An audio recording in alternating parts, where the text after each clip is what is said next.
اهلا ومرحبا بيكم في حلقه جديده من حلقات معانا مفيش شخير. حلقه النهارده نتكلم فيها عن الشخير والنوم. النوم ايه يا دكتور هشام؟ ايه علاقه النوم بالشخير؟ ده النوم اساسا مشكله الشخير كلها، ده لدرجه ان احنا مسميين موضوع الشخير او المرحله الصعبه من موضوع الشخير اللي هي الاوبستراكتيف سليب ابنيا، اللي هي الاختناق اثناء النوم.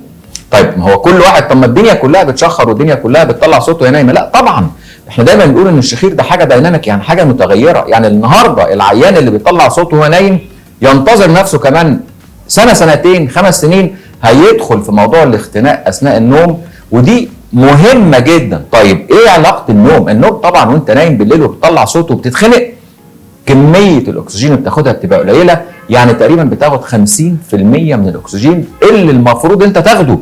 وده لما بتنام 8 ساعات لو اكتشفنا، والابحاث اللي عملناها اكتشفنا ان انت لما بتنام 8 ساعات انت فعليا كانك نمت 4 ساعات. عشان كده بتصحى الصبح ايه بقى؟ تعبان وكسلان وهمدان ومش شايف قدامك. وكمان لما تيجي تروح شغلك وانت نايم 4 ساعات بالليل، تخيل هتروح شغلك شكله عامل ازاي مع المواصلات والزحمه. بتوصل شغلك مش شايف قدامك. بتعمل ايه في الشغل؟ بتعرف تشتغل؟ لو في الحسابات بتعرف تحسب؟ لو قاعد بتقابل جمهور ولا قاعد في اجتماع ولا قاعد بتعرف؟ ابدا.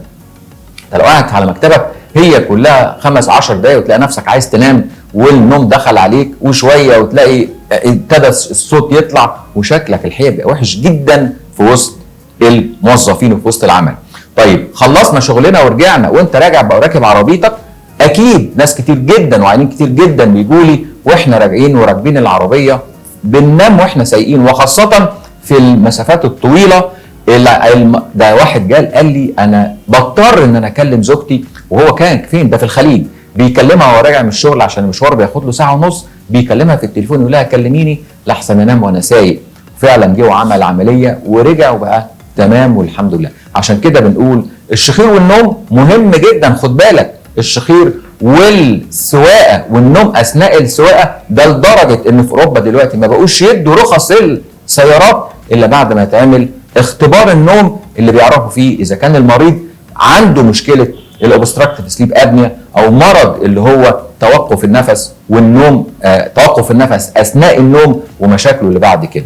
عشان كده بنقول الشخير والنوم، والشخير والنوم اثناء القياده من الحاجات اللي في منتهى الخطوره. مع تمنياتي بالصحه والعافيه، دكتور هشام ابراهيم.